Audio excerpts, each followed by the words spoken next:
Hello বন্ধুরা, শুভ সকাল। এখন 10টা বাজে, আমি ভিডিওটা তৈরি করছি। দেখুন, আজকে শনিবার, আমি রান্না করব একটা নিরামিষ তরকারি। শিম নিয়েছি, গাজর নিয়েছি, মূলো নিয়েছি, অল্প বেগুন নিয়েছি, আলু নিয়েছি, একটা লঙ্কা নিয়েছি, কেটে নিয়েছি। লঙ্কাটা দেখুন, খুব বড় লঙ্কা। লঙ্কাটা আমি সবজির তরকারিটাই দেবো। ধনেপাতা নিয়েছি, কুমড়ো নিয়েছি, টমেটো নিয়েছি। আর দেখুন, এই পাঁচফোড়ন সম্বার দেবো, কাঁচা লঙ্কা চিড়ে দেবো। আমার তেলটা হয়ে আসছে, আমি এবার পাঁচফোড়নটা দেবো। দেখুন, পাঁচফোড়নটা দিয়ে দিলাম। এবার আমি গাজরটা দেবো, শিমটাও দেবো। একে একে আমি সবটাই দিয়ে দিলাম।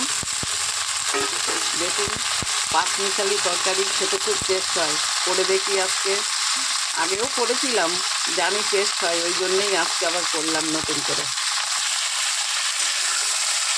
অল্প ধনেপাতা আমি দিয়ে দিয়েছি, অল্প ধনেপাতা আমি রেখেছি, নামানোর সময় দেবো।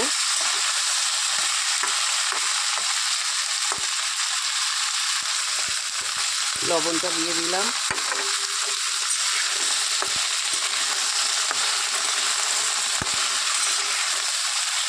এবার একটু নাড়াচাড়া করে নিলাম। এবার ঢেকে দেবো, একটু ভাপে একটু হয়ে যাবে।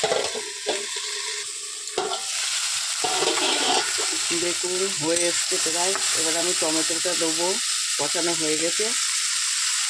সামান্য একটু লঙ্কার গুঁড়ো দিয়েছি, আরও একটু দেবো, কেন কাঁচা লঙ্কা দিলে শিমের কালার তো বোঝা যাবে না, খেয়ে নেবে আর চিৎকার করবে তখন।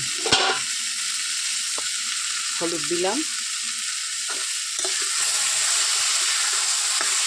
এটা হলো একটা নিরামিষ তরকারি, সব রকম সবজি দিয়ে খুব ভালো লাগবে খেতে। নামানোর আগে একটু মিষ্টি দেবো। এবার একটু জল দেবো, অল্প জল দিলাম, আর একটু দেবো। গাজর তো সিদ্ধ হবে শক্ত।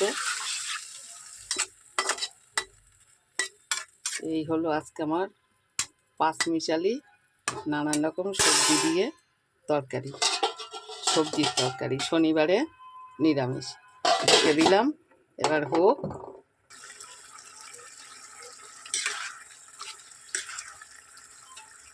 এবার আমার তরকারিটা হয়ে এসছে, তরকারিটা আমার হয়ে এসছে। এবার আমি ধনেপাতাটা দিয়ে দেবো, সুন্দর হলো।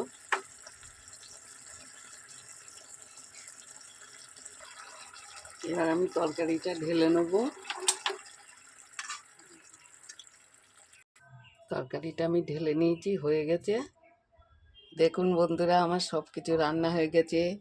এটা হয়েছে পটলের মালাইকারি, এটা পাঁচমিশালি একটা সবজির তরকারি, দাদার জন্য 2 পিস বেগুন ভাজা করেছি, আর এই হলো সবজির ডাল রান্না করেছি। হ্যাঁ, গাজর দিয়ে, টমেটো দিয়ে, আলু দিয়ে। আমার ভাতটাও হয়ে গেছে, ভাতে আবার আলু সিদ্ধ দিয়েছি। তাহলে আমার রান্না কমপ্লিট।